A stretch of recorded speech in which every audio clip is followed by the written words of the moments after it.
रस्त्यानं पायी चालत असताना पाठीमागून आलेल्या दुचाकीवरून दोघांनी गळ्यातील सोन्याची चेन ओरबडून नेल्याची घटना मागील आठवड्यात नाशिक शहरातील इंदिरानगर पोलीस ठाण्याच्या हद्दीत घडली होती। या प्रकरणी अज्ञात संशयिताविरोधात इंदिरानगर पोलीस ठाण्यात गुन्हा दाखल करण्यात आला होता। सदर घटनेचा तपास करत असताना घटनेतील संशयित हे सातपूर ITIच्या पाठीमागे असलेल्या स्वारबाबा नगरकडे जाणार असल्याची गोपनीय माहिती गुन्हे शाखेचे पोलीस हवालदार प्रकाश महाजन, अतुल पाटील यांना मिळाली होती। मिळालेल्या माहितीच्या आधारे स्वारबाबा नगर परिसरात सापळा रचून पोलिसांनी दोघा संशयितांना ताब्यात घेतलं। भूषण शिरसाट, आशुतोष भादेकर असं पोलिसांनी ताब्यात घेतलेल्या संशयितांची नाव आहे। पोलिसांनी त्यांची कसून चौकशी केली असता गुन्ह्यात वापरलेली दुचाकी, एक कार, सोन्याचे दागिने, लगड असा एकूण 17 लाख रुपयांचा मुद्देमाल हस्तगत केला।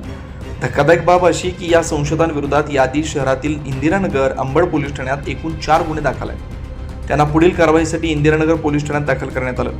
पुढील तपास इंदिरानगर पोलीस करतात। सदरची कारवाई पोलीस उपायुक्त किरण कुमार चव्हाण, गुन्हे शाखा सहाय्यक पोलीस आयुक्त संदीप मिटके यांच्या मार्गदर्शनाखाली गुन्हे शाखा युनिट 2चे सहाय्यक पोलीस निरीक्षक हेमंत तोडकर, सहाय्यक पोलीस निरीक्षक डॉक्टर समाधान हिरे, पोलीस उपनिरीक्षक यशवंत बेंडकोळी, मुख्तार खान पठाण यांच्या पथकाने केले।